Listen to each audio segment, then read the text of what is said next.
Bienvenue sur DMG TV, les histoires mystiques. Tu es nouveau sur la page, n'oublie pas de t'abonner, de laisser un commentaire, de liker et de partager.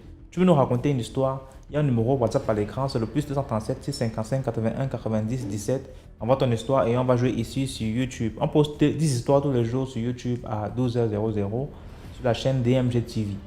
La deuxième chaîne DMG TV, c'est DMG TV Histoire Mystique Exclusive où on poste tous les 15h00 des histoires vraiment à couper le souffle.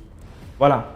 Donc je t'invite à nous suivre sur les deux chaînes YouTube, sur Facebook et sur TikTok, DMG TV toujours. On va écouter aujourd'hui 10 histoires mystiques. Ce qu'on fait, c'est pour sensibiliser. N'oubliez pas de laisser un commentaire, un like, un partage pour donner la force à tous ceux qui racontent les histoires au quotidien. Sachez que à chaque fois qu'on poste des histoires, ceux qui envoient des histoires là lisent les commentaires. Donc si vous avez un truc à passer, un message à communiquer à ces intervenants là, faites-le dans les commentaires, genre H3 pour dire histoire numéro 3, je pense qu'il faut faire ci, il faut faire ça. H4, histoire numéro 4, il faut faire ci, il faut faire ça. Merci beaucoup. Donc, écoutons les histoires. Première histoire. Bonjour DMG, bonjour la communauté DMG. Quand moi je t'envoie les messages, tu ne poses jamais. Mais bon, je vais encore essayer. Je comprends aussi que tu as beaucoup de messages. Il était une fois au Togo. Et au Togo là-bas, dans un village, il y avait un homme et une femme et leurs enfants. Qu'est-ce qui s'est passé?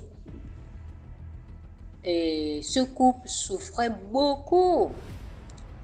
D'un jour à l'autre, le mari est devenu riche.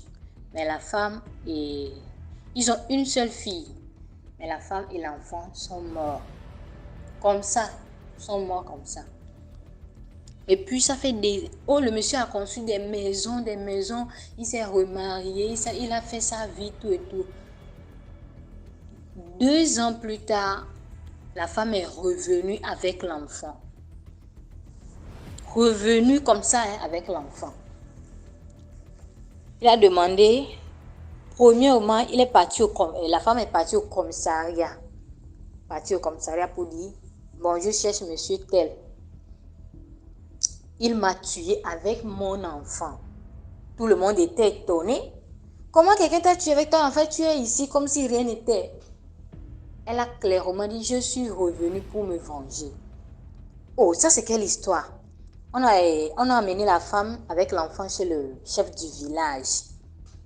Ils ont dit, bon, comme il fait nuit, tu dors ici. Le lendemain, on va voir ce qu'on va faire. La femme a dit, ok. On l'a donné une chambre. Le lendemain, tout le monde s'est réveillé. Il y a les photos par ici. Quand tu poses ton téléphone sur la dame, ça va rien afficher. Rien de rien.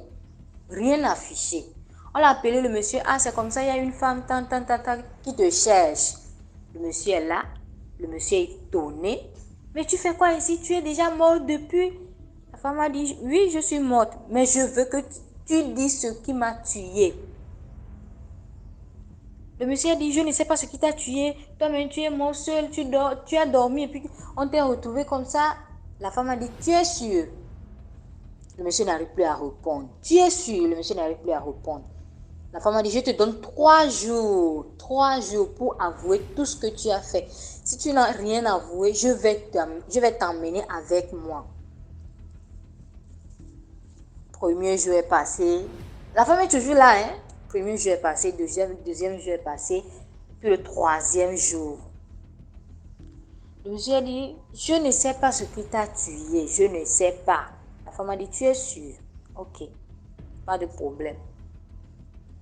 Le monsieur est mort, la femme a disparu. Sur le champ comme ça. Sur le champ. Le monsieur est mort, la femme a disparu. Et puis on l'a enterré. C'est tout. Merci. Merci beaucoup pour l'histoire. Maintenant, on passe à la deuxième histoire. Bonsoir DMG et bonsoir la communauté. Je vous suis, ça fait maintenant près d'1 mois je crois. Je suis un Ivoirien et je vous suis depuis Abidjan. Vous m'avez été recommandé par un ami et l'histoire que je vais conter a été vécue par moi-même. Je suis un étudiant et je partais très souvent au village. Et j'étais un peu frais. Quand on dit un peu frais en langue ivoirienne, c'est quelqu'un qui sape beaucoup, qui s'habille bien. Et quand je partais au village, je m'habillais tout le temps. Et donc, je peux dire, si c'est pas pour me vanter au fait, je peux dire que j'étais beaucoup envié par les autres. Et donc, c'est comme ça, quand je suis revenu à la capitale, j'ai commencé à faire les rêves bizarres. Un jour, dans un rêve, j'ai été emporté par des personnes que je ne connais pas, m'emporté quelque part où moi je ne connais pas aussi. Et c'était une réunion qui se faisait autour d'un feu. Et après aussi, des jours après, j'ai fait un autre rêve. Et ces rêves étaient rêves réalité. Quand je dis rêve réalité, quand je vais expliquer, vous allez comprendre. Comme ça, un soir, j'ai pas me coucher aux environs des 17 heures et je commence à rêver. Il y a une vieille qui vient et qui me tend la main en me disant, viens, viens et viens. Dans le rêve, je suis impuissant. C'est comme si j'avais la paralysie. Je n'arrivais plus à bouger, j'avais les membres paralysés. Et donc, je fais l'effort d'ouvrir les yeux. Et le rêve est terminé. Là, quand j'ouvre les yeux, je regarde le mur et je vois la vieille qui me tendait la main dans le rêve, me tend encore la main dans la réalité. Bon, je ne sais pas si c'était une illusion. En tout cas, j'ai vu la vieille dans la réalité. Et elle me tendait encore la main en me disant, viens, viens et viens. Alors j'ai poussé un cri. Et mes parents sont venus, j'ai expliqué. Ils m'ont dit que c'était un rêve. Peut-être que le rêve m'a tellement fait peur que quand là, me réveillant, il y a eu des illusions et tout ça. Et quelques jours après, je rêve encore d'une vieille femme qui me disait qu'elle ne me laissera pas à cause d'un plat de spaghettis. Et elle m'a dit ça, hein. Elle m'a dit qu'elle ne me laissera pas à cause d'un simple plat de spaghettis. Et là, j'ai commencé à avoir peur, peur, peur. Et des jours après, j'ai reçu un message venant d'un numéro inconnu. Et dans le message, il était écrit, je suis Monsieur Is, je préfère taire le nom de la personne. Je suis Monsieur Is. Et à mon nom qui m'a dit de te prévenir, ne viens plus au village. Si tu veux avoir la vie sauve, il ne faut plus venir au village. Si tu ne me crois pas, essaye et tu verras. C'est comme ça que j'appelle le numéro, ça ne passe pas. J'envoie aussi un message, on ne me répond pas. Je me demande qui c'est. Bon, je ne connais pas la personne, je ne connais pas aussi le numéro. Je ne sais pas comment la personne a fait pour avoir mon numéro. J'appelle, ça ne passe pas. Et un jour, le numéro passe. Le monsieur, c'est un monsieur qui décroche, il me dit, petit, je t'ai dit ce que je devais te dire. Si tu ne crois pas en ce que je dis, tu peux essayer de venir au village et tu verras par toi-même ce qui va t'arriver. Et ne m'appelle plus pour ma sécurité. C'est ce que le monsieur me dit. Alors, ce que j'aimerais demander à la communauté DMG, c'est de me donner des conseils si ce que je dois faire ou encore si je peux me rendre au village. Parce que là, ça devient sérieux. Il fait des rêves bidons et après, il y a quelqu'un qui m'envoie un message en me disant de ne plus partir au village. Donc, j'aimerais demander à la communauté de partager la vidéo afin que je puisse, peut-être, je pourrais avoir quelqu'un qui pourrait m'aider en partageant la vidéo, en donnant aussi des commentaires et j'ai besoin de vos conseils. Merci. Merci beaucoup pour l'histoire. Là, maintenant, on passe à la troisième histoire. Bonjour, bonjour. C'est le serviteur Jean. Je viens par cette note vocale pour donner un témoignage, un fait vécu par une personne que je connais très bien. Nous étions dans le même quartier, mais cette personne n'est plus dans le quartier. Et cette personne, c'est son histoire. Et il est venu nous raconter son histoire après avoir vécu cette scène. Il disait qu'il était à la maison aux environs de 22h, 23h. Donc il était gêné, il était à la maison, il s'ennuyait, il ne savait pas quoi faire. Il tourne au salon, il ne sait pas quoi faire. Et donc il prend son casque, les casques écouteurs là, il met ça à l'oreille et puis il descend. Il dit, va faire un peu les 100 pas dans le quartier. Donc il longe sur la route parce que vous connaissez un peu les quartiers. Souvent il y a des rues goudronnées. Voilà, c'est dans le quartier. Maintenant quand tu prends ces rues là, tu peux sortir maintenant au bord. Au bord, c'est-à-dire sur la grande voie où les véhicules passent, tout ça là. Donc il marche un peu. Il veut se rendre au bord. Voilà, pour regarder les passants, les véhicules, pour vraiment faire partie vraiment ce gène vraiment qui le fatigue. Voilà. Donc il marche. Avant d'arriver au bord, il voit une silhouette de femme. Elle est un peu dans le noir. Il s'est dit, mais c'est qui à côté, qui est dans le noir là? Donc il s'approche, il voit que c'est une jeune fille. Et il demande à cette personne, mais d'abord il la salue, elle répond, lui demande, mais que faites-vous là? Elle lui dit non, qu'elle est venue croiser son copain, il est assis dans le maquis là, mais il y a un problème. Donc le gars en question lui demande, mais quel est le problème? Elle dit non, qu'il est venu avec un ami. Mais l'ami qu'il est venu avec lui là, elle sort avec lui. Donc elle ne sait pas comment elle va aller. Donc, ce qui fait qu'elle est là, elle est en train de voir comment elle peut manigancer un truc. Donc ce qui fait qu'elle est là. Ah, normalement mon gars, il était content. Voilà une personne qui vient voir quelqu'un et puis cette personne-là trouve qu'il y a deux de ses amis qui sont assis et puis elle sort avec ses amis là. Donc lui, c'est un bon manchin pour lui. Donc il lance maintenant son filet. Il dit, ah, tu vois, quand on dit de chercher les trucs, voilà. Donc il lance son filet et puis il se retourne, c'est-à-dire il ne traverse plus la route, hein. Il se retourne. Maintenant il fait les 100 pas, il retourne, il revient au quartier, il fait le grand tour du quartier maintenant. Il commence à l'aborder, tout ça là. Et sur le chien, il veut sortir avec elle. Donc arrivé quelque part, il y a une table qui est là, il vient s'adosser sur la table et puis il tire la fille et elle vient se coller à lui, commence à chuchoter dans son oreille, tout ça, que vraiment qu'il veut sortir avec elle, que ouais c'est une fille qui est bien, qu'il veut, en tout cas il veut rester avec elle.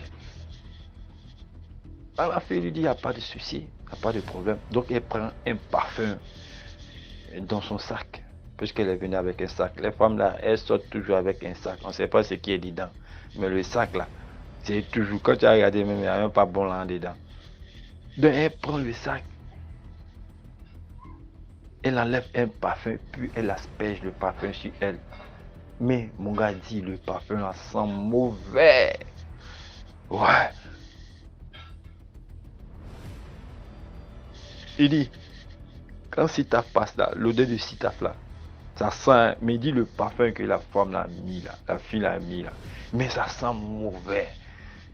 Mais comme il avait déjà amorcé son âme, puisqu'il devait dégainer, donc cette odeur là ne lui disait rien, parce qu'il voulait coucher avec elle. Voilà, parce que déjà là, voilà, vous comprenez un peu. Donc il voulait déjà, donc l'odeur ne lui disait rien. Donc il marche avec elle, puisqu'il y a un hôtel devant. Donc il va voir, il va frapper au portail. Maintenant le gardien sort, il dit non qu'il veut une chambre de passage. Le gars lui dit le prix.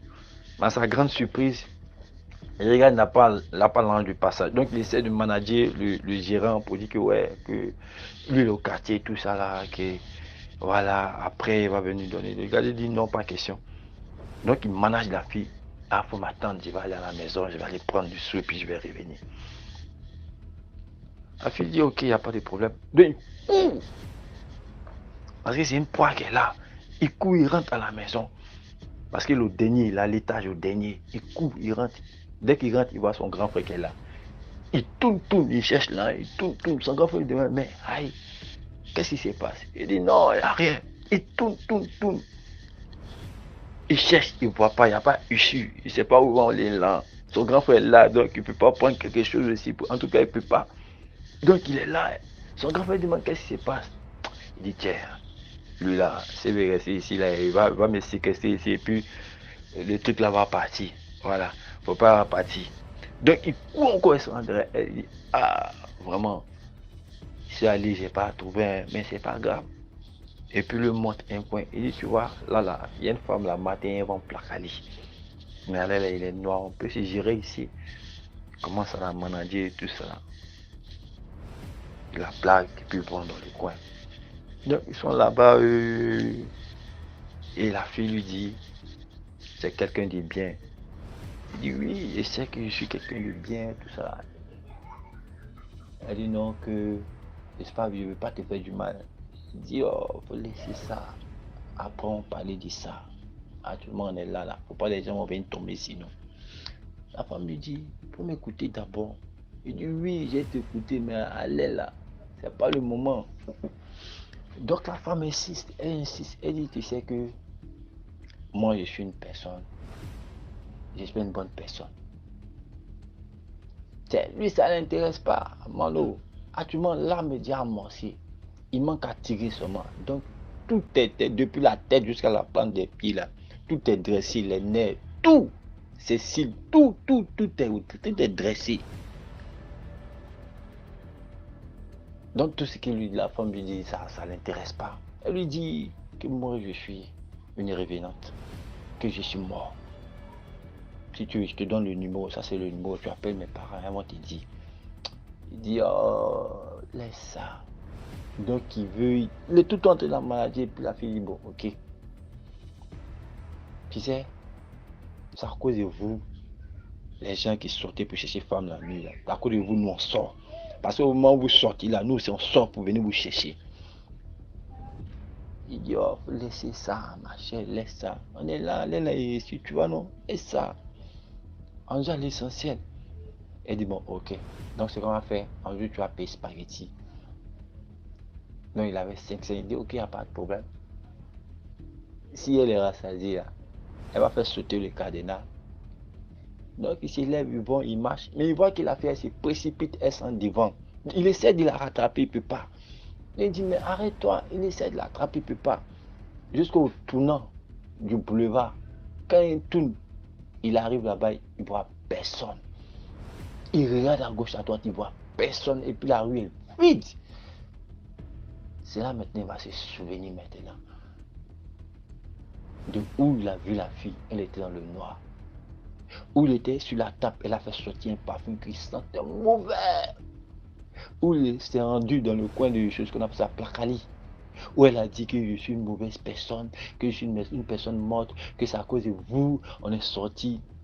Il dit, il va faire tout ça, s'est rappelé, tout ça. Frère, il a fui, il est dans la maison. Allez raconter ça à son grand frère. Et c'est le lendemain qu'il est venu nous parler. Et en un mot pour dire que nous sommes dans un monde d'esprit.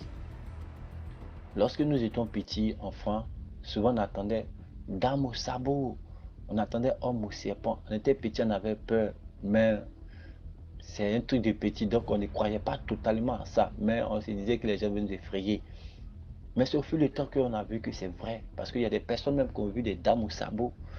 Donc pour dire qu'elles sont là, ces personnes-là sont là. Donc de faire très attention. Moi, j'exhorte surtout les jeunes. Et pour éviter ces gens de personnes-là, mais c'est le Seigneur Jésus-Christ qui peut vous protéger de ces gens de personnes-là. Et parce que pour quelqu'un qui aime Jésus, qui a Jésus-Christ, il ne peut pas se lever pour dire va aller chercher femme dehors. Donc si toi tu n'es pas chercher des femmes, que tu sors là, la nuit là, même si tu vois une fille là, elle est jolie comment, mais tu ne vas pas t'occuper d'elle, tu vas partir. Donc j'exhorte vraiment aux frères, aux sœurs de faire très attention. Parce qu'ils sont là, ils sont dans le monde, juste pour prendre votre âme. Que Dieu vous bénisse. Merci beaucoup pour l'histoire. Maintenant, on passe à la 4e histoire. Bonjour DMG, bonjour le groupe. J'espère que vous allez bien. Avant de venir raconter cette histoire, j'ai pris la peine de bien réfléchir. Parce que actuellement, j'écoute les témoignages et je voulais aussi donner mon petit témoignage. C'est vrai qu'il n'y a pas grand chose qui s'est passé, mais bon, ça peut aussi aider quelqu'un. Voilà, j'appelle de la Côte d'Ivoire. Je suis ivoirienne. En 2015-2016, je revenais du boulot. Voilà. J'étais tellement fatiguée, j'ai pris un raccourci. J'étais en train de marcher, je partais à la maison. Et il y a une grosse voiture qui venait derrière moi. La voiture a klaxonné. Et le monsieur a fait descendre ses vitres. Et il m'a demandé de monter. J'étais tellement fatiguée que bon, j'ai pas réfléchi. Je suis montée dans le véhicule. En son temps, j'avais en ma main, bien sûr, mon sac à main, mais vous connaissez, nous les femmes, souvent on aime laisser les téléphones dans la main, bien le porte-monnaie dans la main. J'avais mon téléphone, c'était un iPhone 7 avec mon portefeuille. Quand je suis montée dans le véhicule, le monsieur me dit comme ça que tu as de belles choses entre les mains. Moi, je faisais allusion à mon téléphone et puis mon porte-monnaie. J'ai dit oui. C'est mon téléphone, avec mon porte-monnaie, tout ça. Il dit non, je dis que tu as de belles choses entre les mains, mais tu ne sais pas exploiter. Bon, je n'ai pas compris tout de suite ce que le monsieur voulait dire.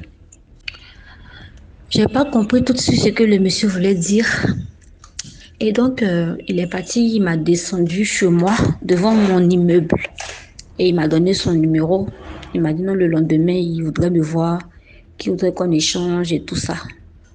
Bon, comme j'aime aussi prendre le risque, j'ai accepté. J'ai dit ok, il n'y a pas de souci. Donc le lendemain, je suis allée au travail vers les 17h. Le monsieur est venu garer au même carrefour auquel il m'a pris. Il avait une pizza, mais il m'a appelé depuis Abidjan Mall. Il m'a demandé qu'est-ce que je voulais manger. J'ai dit je voulais manger une pizza royale. Et donc le monsieur a acheté la pizza et tout. Il est venu dire on va aller chez moi. Je dis d'accord. On va chez le monsieur. Arrivé chez le monsieur, je vois une maison. Il était au 2e étage. Le monsieur était malien, très clair. Voilà. Arrivé chez lui, il me dit il va aller chauffer la pizza dans le micro-ondes. Il va aller programmer tout ça, de m'asseoir. J'étais assise dans le salon et il s'est dirigé à la cuisine pour aller chauffer la pizza. Après, il m'a appelé, il dit non de partir voir la pizza parce que le micro-ondes avait fini, c'était arrêté. Donc, il m'a dit de partir voir tout ça. Donc, je partais dans le couloir, je vois, il y a une chambre. Le monsieur était en débardeur blanc avec une culotte blanche. Et il était assis sur son lit. Il m'a demandé de rentrer dans la chambre. J'ai dit non, que je ne peux pas rentrer. Il m'a dit de venir. J'ai dit non, je ne peux pas partir. Donc, je suis allée dans la cuisine. Je suis allée prendre la pizza. Je suis venue au salon. Et il m'a trouvé au salon, on a mangé tout et tout. Et il me dit que je t'ai dit hier que tu avais de belles choses entre les mains que tu ne savais pas utiliser. Si tu veux, tu me les donnes. En retour, moi, je vais te donner tout ce que tu veux. Mais la seule chose que je te demande est que tu viennes me faire à tout. Je ne veux pas te forcer, je ne veux pas te brutaliser. Je veux que tu viennes de par toi-même me faire à tout. Il dit, ah, comment ça? Il dit, tu viens, tu me fais à tout. Et puis tout ce que tu veux, si c'est maison, voiture, l'argent, je vais te donner. Je lui ai dit que je ne peux pas. Il était là, il était arrêté quand 1 minute comme ça, il me regardait. Je lui ai dit que je ne peux pas, que moi je vais rentrer à la maison. Il était un peu découragé et tout ça. Donc, il me dit d'accord, il va me raccompagner. Donc, il me demande de passer devant. Je passe, j'étais devant lui, il était derrière moi. Et j'entends des bruits dans mon dos. Genre comme si incantation faisait les trucs, des bruits comme ça. Donc j'ai eu froid dans le dos. Et puis je me suis arrêtée au mur. Il me demande il y a quoi. Il dit non, je ne veux que passer devant vous-même. On va partir. J'étais un peu hésitante. Je lui ai demandé non de passer devant. Que moi je ne veux pas. Et voilà. Donc il est passé devant, il a ouvert la porte. Et il m'a donné 5 000 francs. Il dit tiens, c'est pour ton transport. Mais je t'appelle demain. Réfléchis bien. Demain, je t'appelle. Et puis voilà. Et je suis partie à la maison. Le lendemain, à la même heure, j'étais au Carrefour. Mon portable était à 99% DMG. Quand le monsieur a lancé mon numéro, j'ai vu sur l'écran son nom. Dès que je voulais décrocher, mon portable s'est éteint. Mon portable s'est éteint. Jusqu'à l'heure, là, je n'ai plus les nouvelles du monsieur. Donc, je me suis dit comme ça, peut-être que si je partais pour la deuxième fois chez lui, peut-être qu'il allait me tuer, bien voilà, un truc comme ça. Voilà, c'était juste moi, ma petite expérience, je voulais partager avec vous. Merci. Merci pour l'histoire. Maintenant, on passe à la 5e histoire. Bonjour, bonjour. Comment allez-vous? J'espère que vous allez bien par la grâce de Dieu. Je vais raconter une histoire qui m'a été dite par une maman de l'église. Et vous savez, lorsque je viens raconter une histoire qui est vraie, mais en même temps il y a l'exhortation parce que moi je connais Jésus-Christ et je sais combien de fois il agit dans la vie des gens, combien de fois il protège les gens et combien de fois par lui la guérison, la délivrance vient. Et cette histoire, c'est une maman avec qui nous fréquentons le même bâtiment plutôt et qui nous a raconté vraiment cette histoire.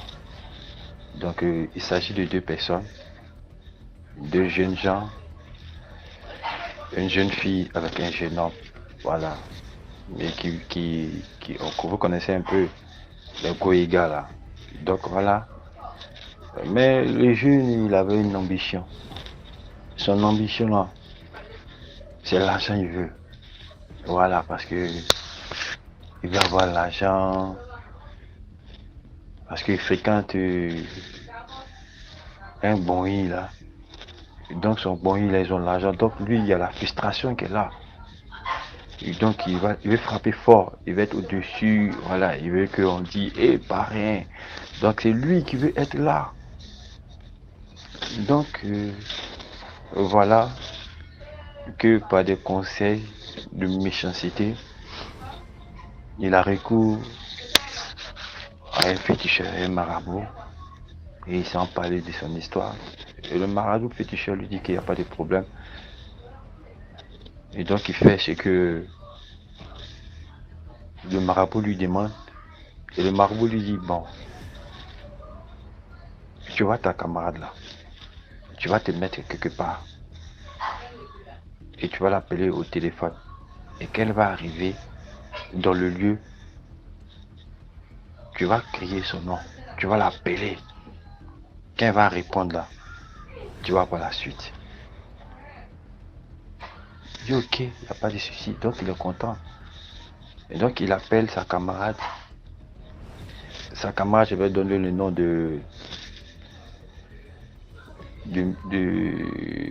Mimi. Voilà, Mimi. Donc il appelle Mimi.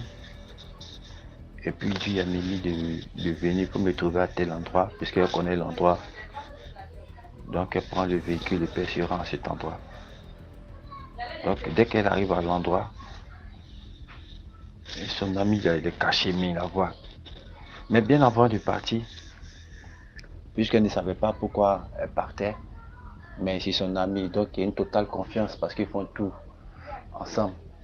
Mais avant de partir, il y a une dame qui croise cette jeune fille-là, Mimi, on lui dit où tu vas là, fais très attention. Parce que quand tu vas arriver là-bas, mais tu vas entendre ton nom, peu importe la personne qui va crier ton nom, ne réponds pas. Vous voyez, souvent Dieu fait grâce. C'est vrai que nous sommes têtus, hein, mais Dieu il prend plaisir dans sa miséricorde et puis il fait grâce. Il fait grâce parce qu'il nous aime. Donc ce jour-là, il voulait sauver cette jeune fille-là. Donc la dame lui dit, quand tu vas arriver là-bas, quand tu vas entendre ton nom, ne réponds pas. Ne réponds pas. Mais regarde ce qui va arriver. Elle dit ok, elle a compris. Donc elle arrive à l'endroit. Et arrivée là-bas, voilà son ami là, en bouche, et puis crie son nom. Mimi. Elle répond pas. Mimi. Elle répond pas. Mimi. Elle répond pas jusqu'à qu'elle sort de la bouche. Quand elle est arrivée devant elle là, j'ai dit, voilà, de son pied jusqu'à son cou, elle est devenue serpent. Maintenant sa tête là, c'est tête de l'homme. Donc, quand il veut crier Mimi là, il fait donc c'est là il vomit. Quand il veut crier Mimi, il dit donc c'est là il vomit. Il vomit, oh, il vomit. Donc Mimi elle avait peur. Donc en même temps c'est l'argent. Mais elle a commencé à ramasser. Et puis elle a appelé les gens. Donc les gens sont venus. C'est une histoire vraie. Ça s'est passé à Divo. Et ceux qui sont à Divo connaissent cette histoire-là. Divo, c'est en Côte d'Ivoire ici. C'est une ville de la Côte d'Ivoire. Donc elle a appelé, elle est rassasiée, elle a pris beaucoup. Femme aussi. Comment tu peux voir quelqu'un, tout son corps est serpent en tête, la main à cause de l'argent? Vous les femmes là, vraiment. Donc elle a appelé les gens aussi. Les gens sont venus ramasser. Ils finissent par les ramasser. Mais à chaque moment, quand le serpent avait crié Mimi là, quelqu'un. Donc il vomit l'argent. Donc ils sont appelés les gendarmes. Les gendarmes qui sont venus là, tiens, c'est l'argent. Hein. Ils ont ramassé. Ils l'ont amené au commissariat. Ils ont ramassé là-bas jusqu'à. Ils ont appelé ses parents. Donc quand ses parents sont venus, ses parents sont partis. Ses parents ont ramassé l'argent aussi et puis ils l'ont tué. Donc, vous voyez un peu, il voulait sacrifier sa camarade. Parce que quand elle allait crier, qu'elle allait répondre, c'est-à-dire tout son corps allait devenir serpent, là sa tête serait la tête de l'homme. Donc il allait prendre ça, il allait entrer, puis il allait mettre dans un placard. Et puis, elle allait vomir toujours l'argent pour lui. Donc vous voyez un peu. Donc j'exhorte les sœurs. Parce que vous aussi vous aimez trop l'argent. Parce que lui-même que tu penses que tu es avec lui là, tu penses que c'est une bonne personne, mais tu ne connais pas ses intentions. Parce qu'il va te sacrifier et puis il va te faire la vie. Quand vous dites d'attendre, vous aussi là, vous n'aimez pas aussi les hommes de Dieu, les gens qui sont droits, qui sont justes là. Vous dites, oh, celui-là c'est les villageois. Donc vous voulez les gens modernisés, les gens qui aiment la vie, la joie, là. Voilà. Mais malheureusement, vous tombez sur des esprits, sur des mauvaises personnes qui veulent vraiment vous sacrifier. Et ça a voulu être le cas de Mimi, mais c'est Dieu qui l'a fait grâce à l'épargner de cela. Donc moi je vous exhorte, parce que comment je viens là, moi je suis un serviteur. C'est pour vous dire, ce qui est pour toi là, ça va t'attendre. Parce que c'est Dieu qui va te donner. La Bible dit que quand Dieu amène une personne, c'est le bonheur. Tu comprends? Et si tu ne veux pas attendre ta cote là, tu vas tomber sur ces gens des personnes-là. Donc je vous exhorte vraiment à vous rattacher à Christ et à donner votre vie à Jésus-Christ. Pour ne pas tomber sur ces gens des cas-là. Parce qu'elle, elle était épargnée. Mais est-ce que vous serez épargné? Vraiment, c'est l'histoire que je vais raconter. Que Dieu vous bénisse. Merci beaucoup pour l'histoire. Maintenant, on passe à la 6e histoire. Bonjour DMG, j'espère que tu vas bien. Bonjour à toute la communauté DMG. Je tiens déjà à te féliciter pour l'initiative de sensibiliser la jeunesse et le monde entier sur l'existence du surnaturel parce que beaucoup pensent que ça n'existe pas et vivent au jour le jour. Pourtant, ça existe. J'ai plusieurs histoires. Je vais te raconter une histoire que j'ai vécue. Je tiens à dire qu'aujourd'hui, j'ai 23 ans. Aujourd'hui, j'ai 23 ans. Et l'histoire que je vais vous raconter s'est passée en 2019. J'étais à la maison à Yaoundé, dans mon quartier, et une de mes cousines qui aime beaucoup sortir, qui bouge beaucoup, au point où à la maison on l'avait même surnommé le ministère de la nuit. Elle aimait beaucoup sortir, elle me dit viens, elle m'a appelé par mon prénom, viens, on va à la Sanza, pour ceux qui connaissent, au Cameroun, à Yaoundé. C'était ma première fois, ma toute première fois. Et je lui dis, bon, ok, ça marche. J'étais surexcitée de sortir aussi. Et c'était ma première fois à la Sanza, quoi. Je lui demande comment je dois m'habiller. Elle m'a donné des vêtements vraiment extravagants. Des vêtements presque... J'étais presque nue. Et elle me dit, c'est comme ça qu'on s'habille pour aller là-bas. Mais une talon, j'ai porté tout. Nous sommes arrivés, nous sommes entrés. On a commencé, comme d'habitude, on sert le vin aux filles, les liqueurs, les étudiants. Et ensuite, à un moment donné, on a mis une chanson, on a fait passer une chanson que j'aimais. Je suis allée danser. J'ai dansé un peu, je suis revenue m'asseoir. À un moment donné, sur notre table, je vois des bouteilles de champagne arriver. Je me dis, waouh, où est-ce que ma cousine a pris de l'argent pour nous recevoir comme ça? 6 bouteilles, on était 6 filles. 6 bouteilles de champagne sont arrivées. Et on est venu, un gros bras, si je peux l'appeler comme ça, est venu chuchoter à l'oreille de ma cousine. À l'oreille de ma cousine, il a chuchoté. Ensuite, ma cousine me dit, allons danser. Je lui dis, moi, j'ai pas envie d'aller danser. Elle me dit, allons, fais-moi confiance. Je me lève aussi, je joue le jeu, je me lève. On arrive sur la piste de danse, je vois un monsieur âgé qui parle avec ma cousine. Moi, je suis là et danse et tout. Ensuite, ma cousine dit, va danser avec le monsieur. C'est lui qui nous a envoyé des bouteilles de champagne. Il dit qu'il veut juste danser avec toi. Pardon, je suis un peu grippée.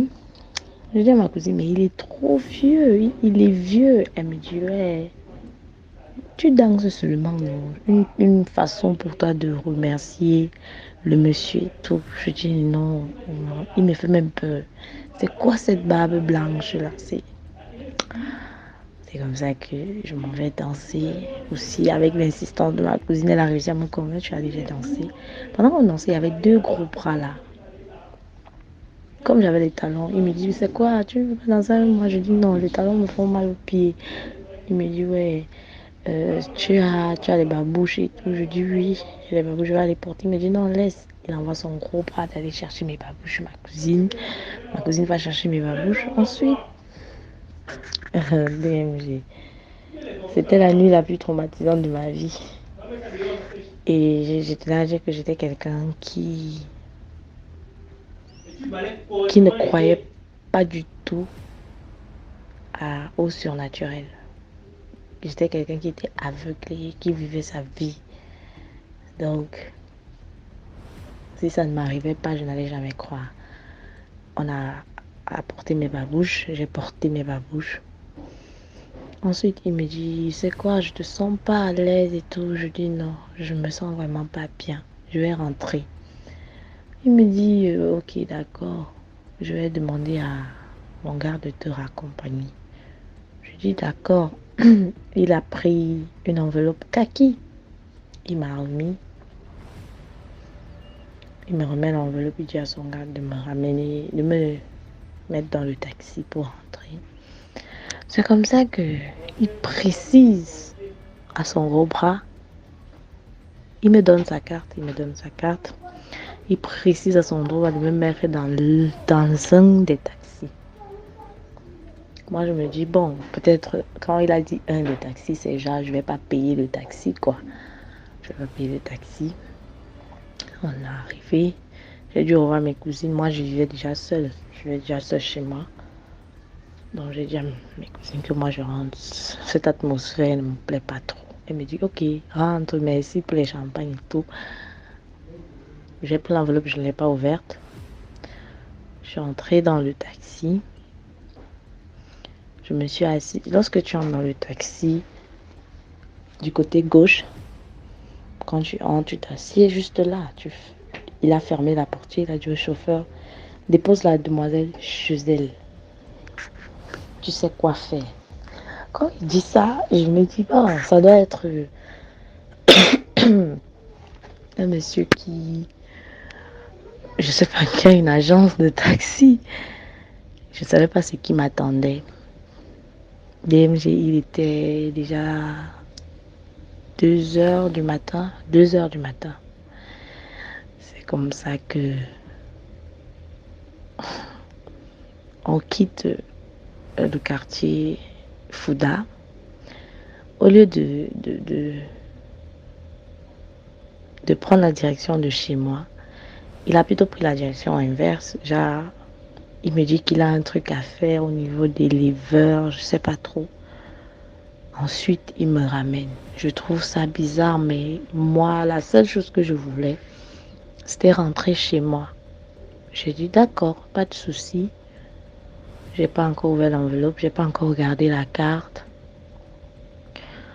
On arrive, pour ceux qui connaissent Yaoundé, entre Omnisport et éleveur. Il y a un cimetière. Là. C'est comme ça que, entre Omnisport et Ngousso même, avant éleveur est loin, il y a un cimetière là. C'est comme ça que on roule. Il est 2 heures, nous sommes presque les seuls. Il gare. Quand il gare la voiture, je voulais traverser pour... j'étais du côté droit. Quand je suis entrée, je me suis juste assise, je voulais aller au fond. J'ai bloqué la portière de ce côté. Je m'en vais pour bloquer la portière de l'autre côté. En voulant me déplacer dans la voiture, reculer, je vois les pattes je sais plus trop, c'était les sabots, c'était les pattes de poulet, je sais pas. Je vois ça, je dis mais qu'est-ce qui se passe? J'ai eu la chair de poule, j'ai eu chaud, j'ai eu froid en même temps. J'ai eu un mélange de sensations. Et à l'instant, j'ai pissé sur moi. Et j'étais vraiment, vraiment sexy. J'avais une robe. Mais on pouvait penser que c'était un cricot. Tellement c'était mini.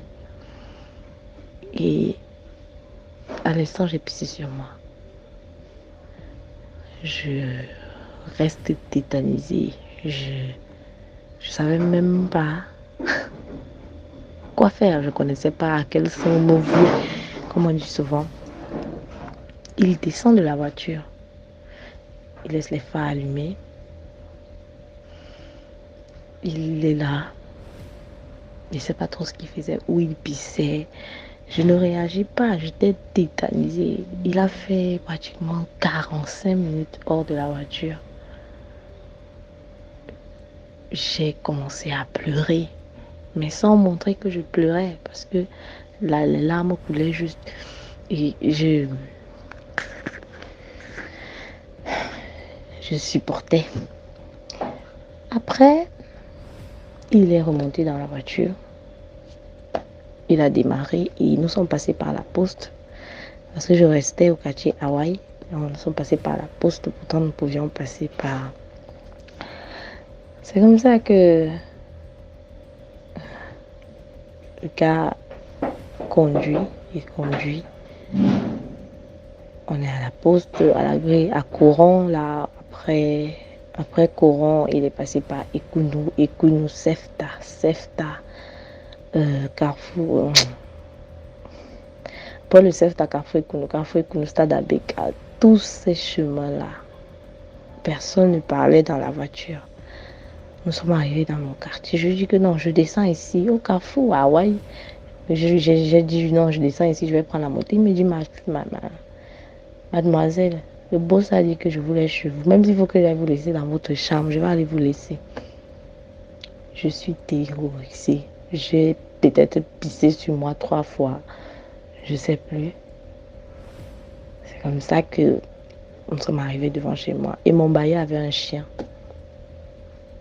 Père à son âme, Jack. Il était déjà très vieux. Le chien commence à aboyer. Pou, pou, pou, pou. Il aboie de façon féroce. Quand on arrive, il me laisse, il me dit, vas-y. Quand je vais descendre, tellement je tremblais même pour soulever puisque j'avais bloqué les portières. Il est venu la soulever. Avant que je ne descende, il me dit, ma chérie, continue comme ça. Dans l'avenir, la discrétion, quand tu vois quelque chose, ta réaction déterminera ta survie. Vas-y. Parce que si tu avais fait un faux geste, on ne parlerait plus de toi. Je n'ai même pas répondu. J'ai fait toutes les promesses du monde au ciel. Et croyez-moi, j'étais païenne plus. Et depuis ce jour, moi, je suis descendue de la voiture, je suis entrée chez moi. Il est resté là jusqu'à ce que j'entre. Je suis entrée et je n'ai pas entendu la voiture démarrer. Je n'ai rien entendu. Genre, la voiture tournait parce que c'était quand même, c'est un quartier qui n'a pas le goudron partout.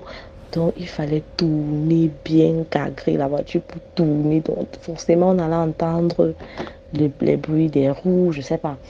Mais je n'ai rien entendu. Je dis rien entendu. Je suis restée comme ça chez moi. Il était 3 heures quand nous sommes arrivés. De 3 heures jusqu'au matin, je n'ai pas dormi. Je suis restée tétanisée. J'ai pleuré. J'ai dit, mais qu'est-ce qui s'est passé? Est-ce que je serais vraiment morte aujourd'hui? Donc, vraiment. Et quand j'ai regardé la carte du monsieur le matin, je me suis rendu compte que c'était un grand monsieur de ce pays, je vous assure. Un grand monsieur, un monsieur qui a une famille, qui a des enfants, un monsieur que les gens prennent pour pilier dans ce Cameroun. Et c'était pas un week-end que j'étais allée à la Sanza, c'était pas un week-end. Je pense que c'était un lundi, c'était un jour de la semaine, c'était pas un week-end. Donc vraiment, après cette histoire, après avoir vécu cette nuit cauchemardesque, si on peut dire ça comme ça, j'ai donné ma vie au Seigneur. Parce que j'ai compris que si ce n'était pas par sa grâce, je serais morte ce jour-là. Je suis une personne très peureuse. Je dis, je ne dors même pas dans le noir. Je ne supporte même pas le noir. DMG, quand j'écoute même ton émission, c'est en journée. Si le gars là n'est pas à côté de moi, quand j'écoute ton émission la nuit, même s'il va aller chercher l'eau à la cuisine, je le suis seulement, TMG. Donc, je suis très peureuse, même après que j'ai donné ma vie au Seigneur comme j'ai donné là. Je suis déjà un peu courageuse, hein, mais la peur, non, je m'effraie d'abord.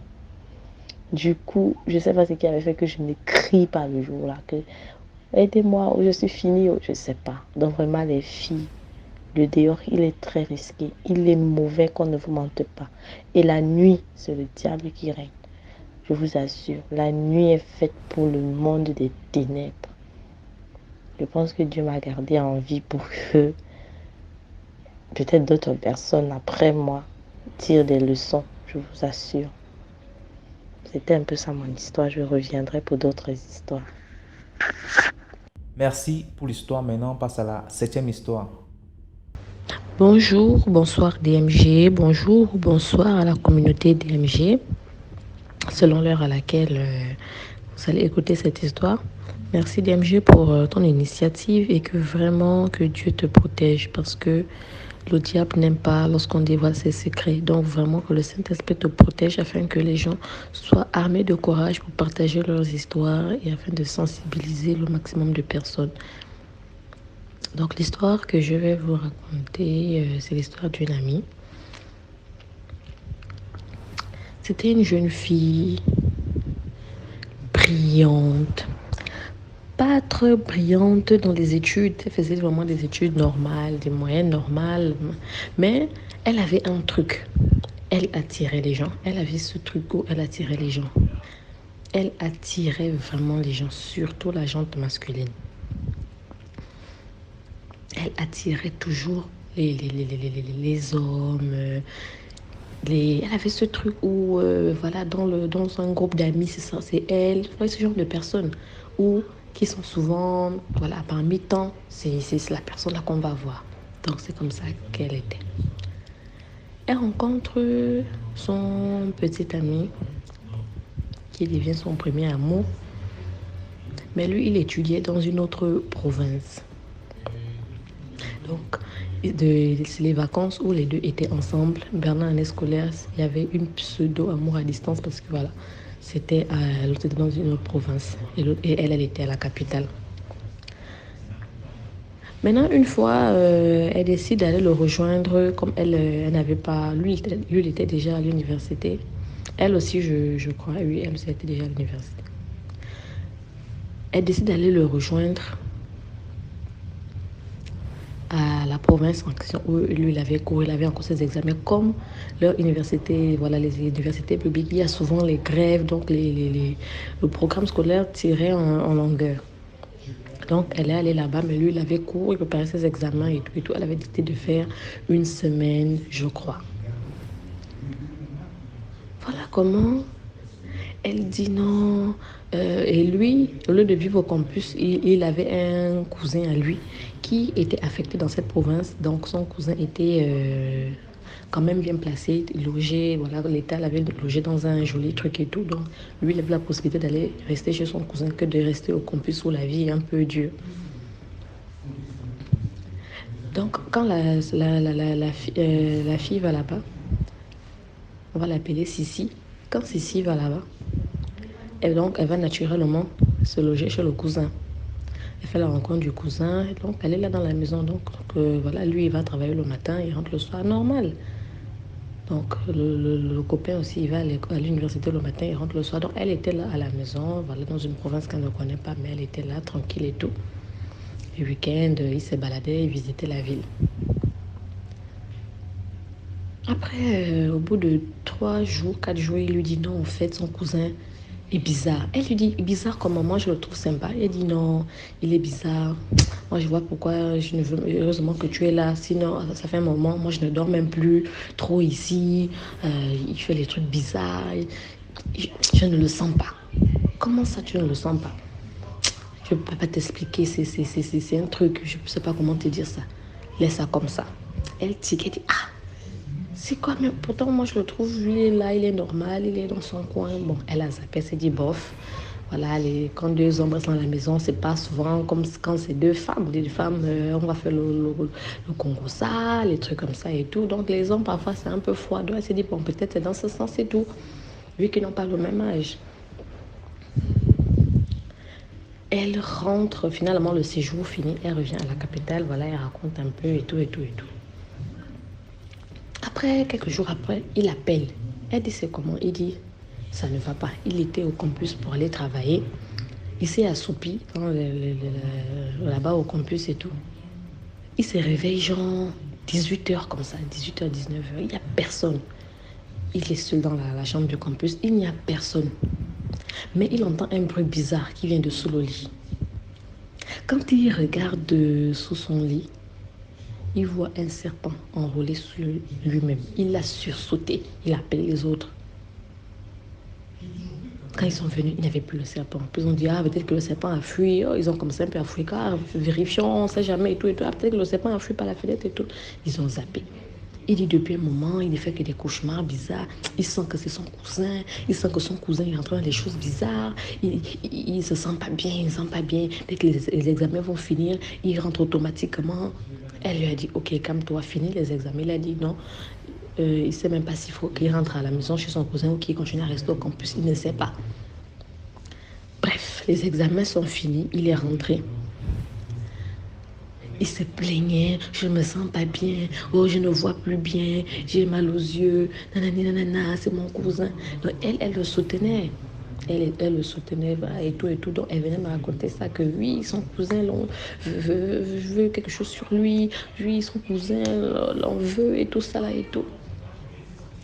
Ça n'allait plus, son état s'aggravait, la vue, les yeux, tous les jours, j'ai mal aux yeux. Et lui, il était le benjamin de sa mère, donc c'était vraiment son fils chouchou préféré. Finalement, la fille se rappelle que une de ses tantes avait consulté un prêtre exorciste. Donc, elle va prendre les renseignements et dit, voici le cas que j'ai avec mon petit ami et tout. Est-ce que tu peux pas me guider là où tu étais partie, toi aussi, des années auparavant? Donc, sa tante l'oriente vers l'exorciste en question. Elle va parler de ça à son copain et à sa belle-mère. Que voilà, ma tante avait vécu un truc, elle est passée là-bas, est-ce qu'on peut pas aller voir aussi, allons-y. Et voilà qu'ils sont partis tous les trois. Donc il y avait la mère, le copain et Sissi. Ils sont maintenant allés. Et lui, il procède comme sous forme d'une consultation. Il vous paye la consultation, il vous fait une forme d'ordonnance aussi, tout ça. Il y a une forme d'ordonnance qui va faire sur une feuille blanche ce qu'il faut acheter et tout. Donc c'était vraiment comme style consultation. Elle m'avait pas vraiment dit ce qu'il avait dit là-bas, mais du peu qu'elle avait pu me dire. Que lui, on lui a dit que son nom, il avait signé une feuille au campus. Il ne savait pas que la feuille qu'il avait signée là, c'était les choses comme ça. Eux sont juste venus eux étaient venus avec l'intention de rassembler le maximum de signatures. Donc, les gens qui étaient naïfs, qui ne savaient pas exactement de quoi il s'agissait, ont signé en se contentant de ce que le groupe de personnes là leur avait dit au campus. Donc, ils ont signé et leur nom est sur cette feuille-là. Donc, ce sont ces gens-là qui jouent avec les esprits des gens. C'est comme des mini-sectes des étudiants. Donc, par exemple, ils jouent peut-être avec vos intelligences pour qu'eux, ils aient la moyenne, les trucs comme ça. Ils ont parlé, il a commencé à parler aussi du cousin. Je ne sais plus trop ce qu'ils avaient dit sur le cousin. Je ne sais plus trop. La mère aussi, il a aussi vu pour la mère. Apparemment, il a parlé sur la mère. Il a aussi vu parler pour Sissi en question. Donc, c'est là où la chose devient un peu bizarre. Parce qu'en temps normal, Sissi n'est que l'accompagnatrice. Elle part montrer la route à la personne qui a le problème. Mais elle se retrouve aussi dans la consultation. Il lui dit, voilà, tu as une étoile, il y a quelqu'un qui est en train de te fermer la porte, des trucs comme ça. Elle ne m'avait même pas tout dit. Je sais qu'elle ne m'avait pas tout dit. Elle m'avait juste dit superficiellement ce qu'on avait dit par rapport à elle. Il y a quelqu'un qui te ferme la porte, voilà. Elle dit, il a fait l'ordonnance, une ordonnance qui est revenue à 180 000, des choses qu'il fallait acheter. Elles ont laissé ces choses-là, c'est chez lui qu'on achète aussi, évidemment. Donc, la maman est retournée, elle a donné l'argent, il leur a donné ce qu'il devait leur donner. Donc, il leur a donné des savons avec lesquels il fallait se laver, des bouteilles à boire, des trucs à boire et des huiles. Des huiles, des trucs, de l'eau bénite, nanana. Ils sont rentrés. Parce que le problème de la maman, par contre pour la maman du fils, elle était, le mari qu'elle avait actuellement, c'était un ancien franc-maçon qui avait pu échapper. Donc il avait vraiment eu les séquelles de cette ancienne vie qu'il a échappé. Il avait une forme de plaie sur la jambe. Ce n'est pas une plaie fraîche, mais c'est là, c'est cicatrisé, mais bizarre. Il avait ça, il était bizarre, il n'était plus riche, il était tombé, mais voilà, c'est une histoire que lui-même il ne cachait pas, qu'il racontait comme témoignage et tout et tout. Donc, ils sont allés à la maison. Au lieu de rentrer chez elle d'abord, elle est directement rentrée avec et la mère et le fils. Peut-être que l'exorciste leur avait donné comme consigne qu'il fallait seulement rester à 3 soudés à la maison, je ne sais pas, mais elle n'est pas rentrée directement chez elle d'abord. Elle est directement restée là-bas.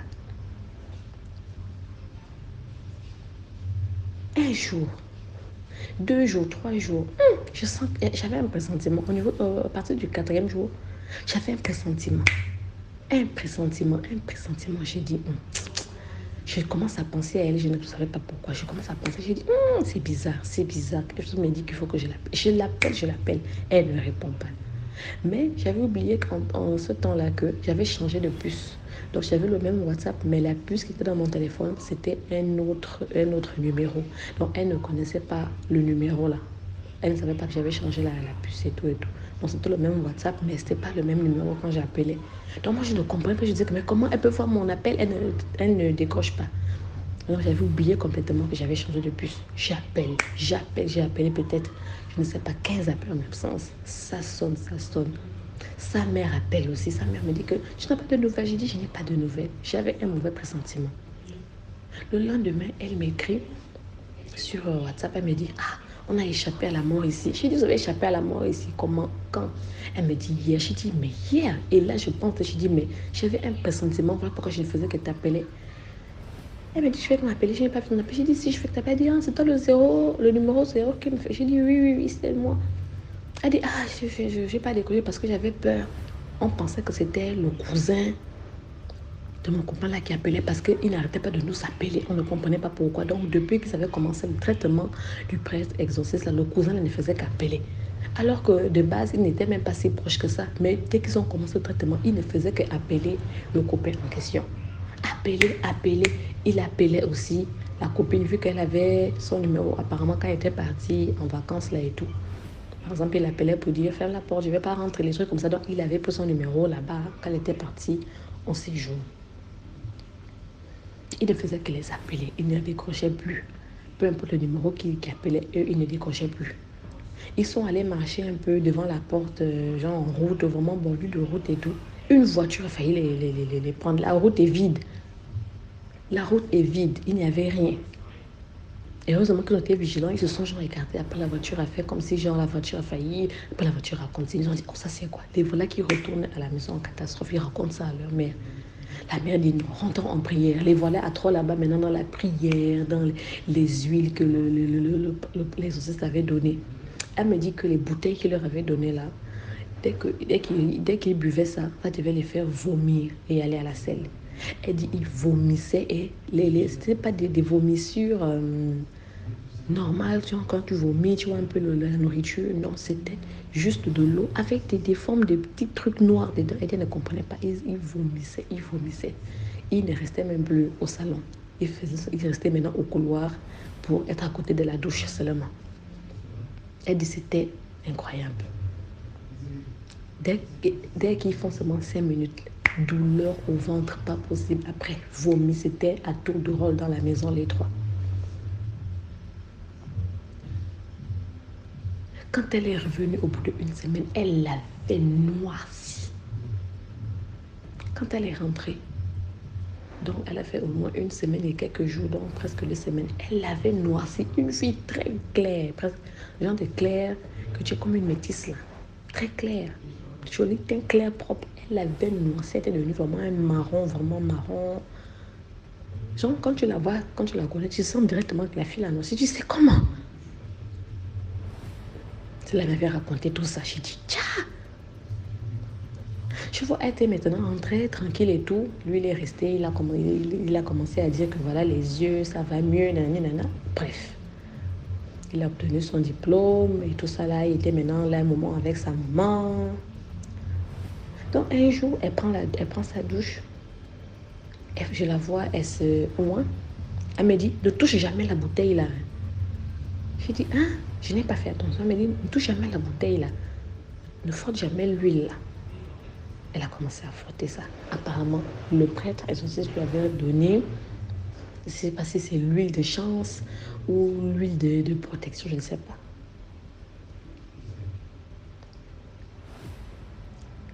Mais un détail, quelque chose que j'avais oublié, c'est que même elle avait son copain qu'elle aimait là, qui était son grand amour, mais elle menait une vie du dehors. Elle aimait la vie du dehors. Les dragueurs, les messieurs, parce qu'elle attirait vraiment la gente masculine, comme j'ai dit au début. Donc, elle avait les dragueurs, les hommes véhiculés, toutes couches sociales. Donc, elle avait cette vie-là en parallèle aussi. Donc, quand son copain est là, c'est la fille sage qui est avec son copain. Quand son copain n'est pas là, elle avait la vie du dehors.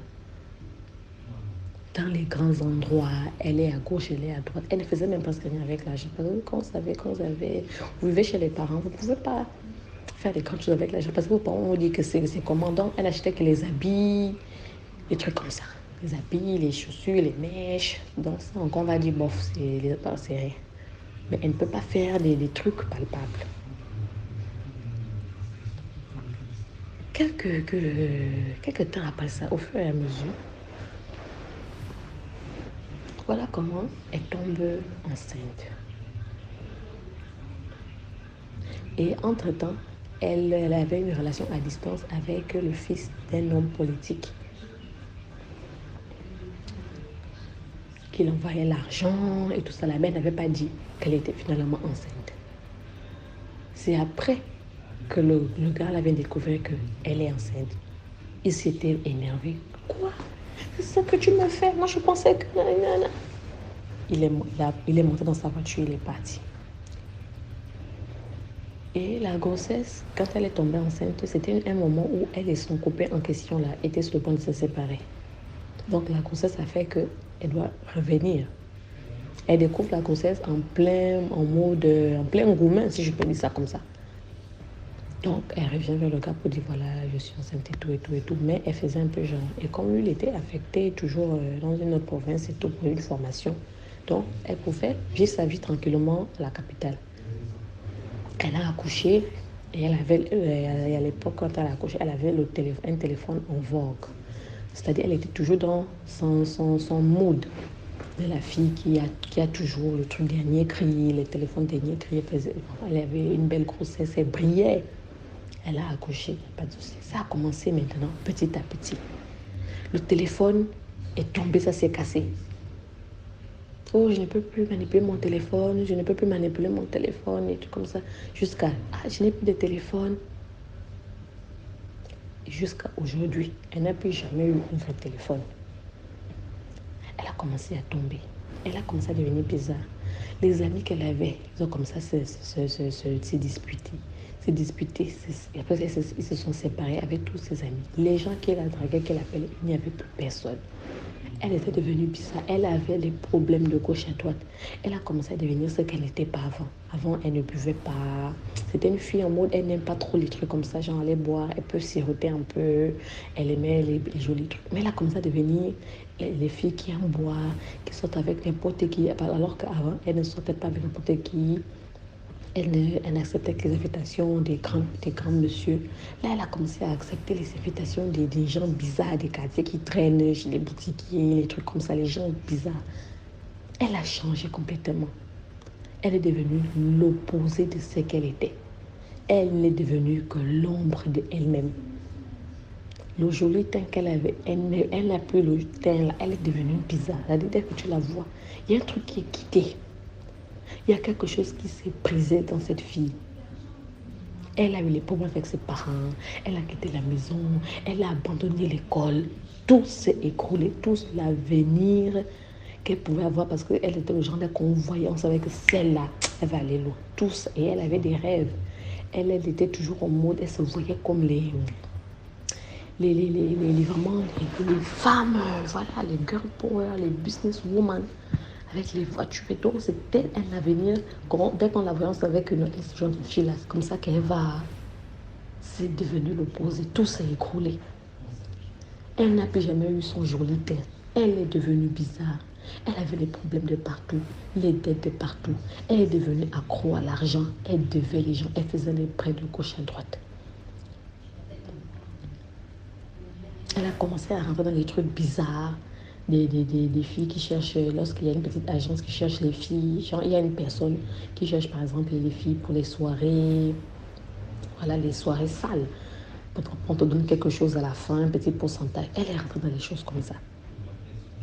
Sa vie est devenue l'opposé de ce qu'elle était. Elle est devenue l'ombre de elle-même. Elle ne faisait vraiment plus rien. À un moment, elle avait même disparu, on ne savait pas où elle était. Elle se cachait des gens. C'est comment le copain en question qu'elle avait amené. Ils se sont séparés. Il a commencé à la rejeter. La rejeter jusqu'à il a même rejeté l'enfant. Jusqu'à il a même rejeté leur enfant là. C'est elle qui a élevé l'enfant là. Elle a élevé l'enfant là, on va dire seule. Elle s'est battue pour son enfant. Il l'a abandonné. Il a abandonné. Aujourd'hui, elle essaye de. Elle essaye de. Je lui envoyais des versets, je lui envoyais je l'exhortais vraiment à prier, aller à l'église, à parler aussi, parce que c'est important. Il faut dire ce qui s'est passé. Qu'est-ce que vous avez vraiment dit? Qu'est-ce que vous avez vraiment donné? Elle ne voulait pas vraiment en parler. Il y a des choses que je sais qu'elle ne m'a pas dites. Il y a des choses que je sais qu'elle ne m'a pas dites. Elle est devenue le genre que quand on la voit, on dit « Ah, mais elle a quoi? Pourquoi elle est devenue comme ça? Elle a quoi? Pourquoi elle est devenue comme ça? Elle a quoi? Mais pourquoi elle est devenue comme ça ?» C'est comme ça qu'elle est l'opposé de ce qu'elle était. Cette fille pétillante, dès que les gens la voyaient, on disait « Oh, machin !» Ce n'est plus ça. Pourtant, elle se sent normale, elle se sent là. Mais les gens la voient comme si elle était malade. On la voit comme si elle était malade. On la voit comme si ça n'allait pas. Alors qu'elle, elle se dit, bon, elle est là dans sa vie, elle se bat un peu. Voilà, elle a trouvé un petit boulot, elle élève sa fille. Là, elle commence à s'en sortir, mais vraiment, il fut un temps. C'était incroyable. Elle n'a plus jamais eu ce qu'elle avait avant. Donc, c'est pour dire aux gens que les affaires mystiques ne vous concernent pas. Il ne faut pas tremper ton corps. Si tu veux aider, si tu as un conseil à donner à quelqu'un, donne le conseil. Si tu veux accompagner la personne, accompagne la personne jusqu'à peut-être devant la porte. Parce que la mission d'aller se soigner chez l'exorciste, ça ne la concernait pas. C'est son copain et la mère qui devaient rentrer. Elle devait les attendre parce que son rôle, c'était juste de les indiquer à l'endroit. Elle se retrouvait dans un truc où elle n'avait rien demandé. Et ça s'est retourné contre elle. Donc les gens, même qu'elle allait aider aujourd'hui, lui ont tourné le dos. Eux, ils se sentent bien. Le gars, il a eu sa formation dans un ministère de la place. Il est là avec sa maman. Elle, on l'a tourné le dos. Les huiles qu'on lui avait demandé de frotter, on ne sait même pas exactement. Ça lui a donné la malchance au lieu de donner la chance ou la protection. Ça a mis sur elle la malchance, le vieillissement. Elle n'avait pas besoin de ça. C'est pour dire aux gens, vous n'avez pas besoin de ça. Quand vous allez bien, et puis quelqu'un vient, sort de nulle part, vous dit, j'ai une vision sur ta vie. Je sens quelque chose qui arrive. Viens consulter ou bien viens machin. Il ne faut jamais avoir peur. C'est Dieu qui vous protège. Si rien ne vous est encore arrivé, il ne faut pas chercher. Il ne faut pas aller chercher. Il faut demeurer dans la prière quotidienne. C'est comme ça que Dieu va faire. Dieu va se battre pour nous. C'est comme ça que Dieu va nous aider. Tu n'as rien. Tu te retrouves dans une consultation que tu ne connais même pas. Tu n'as aucun problème. Tu as juste venu accompagner quelqu'un. Tu te retrouves dans une consultation. Il y a beaucoup de gens qui se sont retrouvés avec les malchances à la place des autres. Parce qu'ils sont allés accompagner les autres dans les réunions bizarres, dans les choses bizarres. Il y a des amis qui sont retrouvés avec des problèmes sur le corps parce qu'ils ont accompagné leurs amis chez les marabouts. Quelque chose s'est passé là-bas, c'est elle qu'on a appris. Il y a tellement de choses. Il y a des gens qui ont accompagné leurs amis dans des églises. Oh, il y a la délivrance de tel. Tu as quoi pour aller te faire délivrer? Tu as suivi ton ami naïvement. Tu as fait confiance à ton ami. On allait te prendre quelque chose dans ta vie. Fais très attention avec ces choses quand vous ne maîtrisez pas un domaine. Et elle aurait dû se renseigner vraiment chez la tante. Parce que c'était même pas sa tante qui avait consulté. Sa tante connaissait juste la personne. Mais c'est pas sa tante n'avait pas vraiment consulté. Donc normalement, avant d'aller là, elle devait d'abord se renseigner chez la personne qui avait déjà consulté. Elle est devenue l'ombre d'elle-même aujourd'hui. L'ombre. Et c'est peu de le dire. Donc faites très attention avec avec le domaine occulte, les trucs mystiques, spirituels, le spiritisme, les voyances. Quand vous n'avez rien, vous n'avez pas de problème, restez tranquille. Ce n'est l'oncle de l'autre le poursuit. Toi, on te donne les bidons à boire. Pourquoi? On te donne les savons de te laver. Pourquoi? Elle pouvait faire les navettes, aller le soigner de temps en temps, voir s'il va bien. Mais elle n'avait pas à suivre le traitement avec eux. Je n'ai jamais compris ça. Et je le lui avais dit. Donc, des fois, j'essaie vraiment de parler avec elle, vraiment, pour voir si vraiment ça va. Mais elle commence à se relever, elle commence un peu à... On sent qu'il y a quelque chose qui est en train de revenir, mais vraiment, c'est un peu difficile parce que quand quelque chose a été brisé et que ça se sent, c'est souvent difficile. C'est souvent vraiment difficile de se relever, surtout quand tu ne sais pas, parce qu'elle elle ne sait pas. Elle ne sait pas, elle n'avait rien à demander, elle n'avait rien à consulter.